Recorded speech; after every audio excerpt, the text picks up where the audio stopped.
You seem to be a big fan of his. It's what I hear. No, Elizondo is a paid disinformation person. And How convinced are you of that? 100%.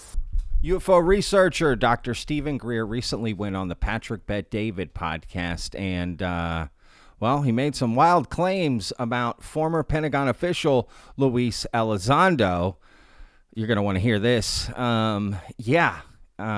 He's throwing out some claims that at some point he's going to have to prove. A lot can happen very, very quickly. Where do you see the level of interest in wanting to know this? Because everything is about the level of interest of an administration, right? Correct. Where's the level of interest with them? Well, look, in the couple of months since the election, right? I mean, it's been just chaos trying to put that together. And so I have gone to various meetings to provide information initially.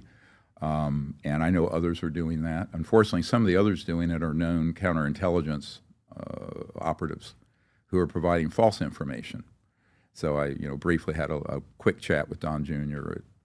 at a meeting, and he had been taken in by a known counterintelligence person named Lou Elizondo, who is someone working to intercept these whistleblowers and then turn. You seem to be a big fan of his. It's what I hear.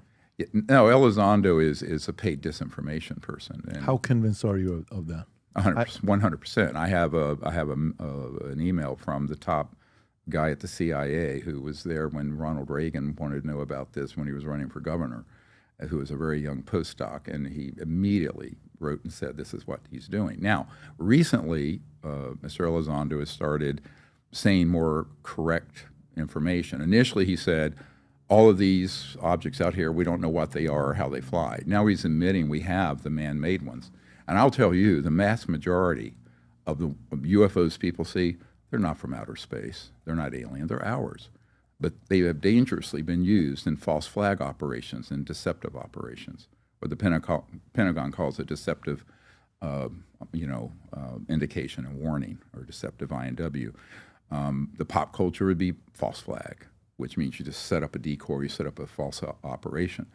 So that was his primary responsibility when he first emerged, was to gaslight officials, gaslight Congress, and intercept witnesses. That's a job, right? So it's a very big job. And there are a lot of people like that out there in what we call the legacy UFO subculture. They're embedded. I mean, they're not going to wear a sign to say, hey, I'm from, this operation.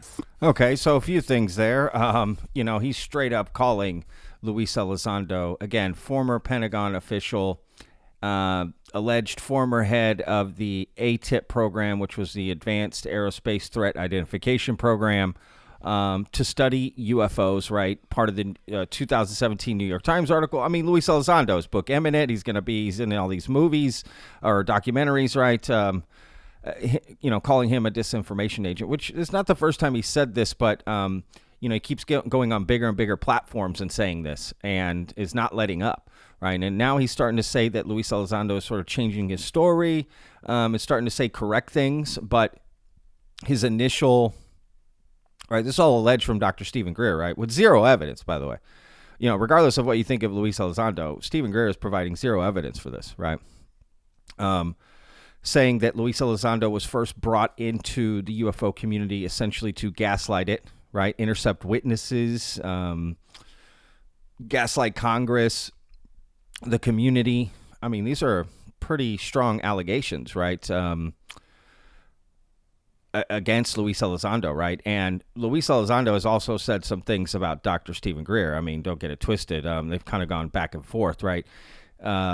Never actually calling him out by name, but always kind of insinuating a little bit. And just saying things, right? I mean, which, to be fair, if you're Luis Elizondo and you're not a disinformation agent, and this guy's going around saying this, I mean, you would want to defend yourself to some extent, right? It's important that we hear all people's perspectives. And yes, even the ones that maybe have some very interesting or unorthodox ideas, they deserve a voice too. But what we don't do is have a right to drown other people out. And I look at people's behavior. I've had people tell me, one person there's one individual that was really from day one attacking me who never met me, had no idea, and it was just telling lies about me. And so, I made the off the cuff comment, I don't deal with terrorists. All right. I'm going to assume then that you're not going to take up Dr. Stephen Greer on his offer to have a online live debate on third phase of Moon then. Who's Greer? There you go. I'm kidding. Look, I don't negotiate with terrorists, bottom line. It wasn't that I was accusing the person of being a terrorist. It was simply, look, like we have the U.S. policy. I don't respond to intimidation, right? So if you want me to do something, just ask. Don't create a circus, because that I will not support. That's just for selfish gain for somebody trying to get attention. And of course, I say something like that, and people take it out of context, and they will use those type of words as weapons, because they haven't looked into, other than an inch deep, what we're trying to say, what we're trying to communicate here. And so this happens a lot of times in this topic with other individuals as well. Somebody says, I don't like chocolate ice cream, and then someone comes out with a post saying, Lou Elizondo hates ice cream. Well, no, that's not what I said. I don't prefer chocolate ice cream. I prefer strawberry or vanilla or pistachio or bubblegum or whatever. So, and I'm sure in the media, you as a reporter probably face the same thing sometimes. I'm sure that sometimes when you're writing an article, you get a little email that someone says, well, I didn't agree with this, or I didn't appreciate that. Well, I can respect that. You don't have to agree with it. But as far as appreciating it, the motivation, don't assign false motivations to something. And so that's a challenge we have right now in this conversation, because everybody, I think, I shouldn't say everybody, forgive me. Let me clarify. A lot of people see an opportunity to exploit this conversation for whatever personal or private purpose they want or have. And I don't think that's fair, because this is a conversation that's so important that we all, everybody deserves a seat at the table, but it's a round table. It's just one of those things of like another thing that just gets thrown around in the community of people just going back and forth on this stuff. You know what I mean? I mean, people call Dr. Stephen Greer a disinformation agent, right? That he's used to feed misinformation into the community, right? Stuff that he says, right? So, it's just one of those things where you're just going to have to do some soul searching, right? And decide for yourself here. On these sort of things. Now, I'll put a link in the description to this full interview with Dr. Stephen Greer and Patrick Bet-David. I've made a couple other videos about it, so check those out. And he's been busy, Dr. Stephen Greer. He's been saying a lot of stuff. So there's a lot of videos out there that I made about him on his recent podcast as well. This interview as well. I mean, just got a lot of stuff out. So saying a lot of things, right? Which is pretty much how this goes. I think this entire community is just talking heads. It's just people talking, essentially. I mean, that's pretty much the gist of it. You go on a podcast or you do your own podcast and you just say things. That's it. I guess that's all podcasts are. Anyway, all right, make sure to check out those videos. Let me know what you guys think in the comments about Luis Elizondo, about Dr. Stephen Greer. Even if Greer thought that, should he even be saying these sort of things on a podcast? You know what I mean? It's kind of like, where do you go from there, right, with that kind of allegation, right? I mean, it could be considered defamation, right, to some extent. If Luis Elizondo can prove that's not true, go to court, right, take him to court.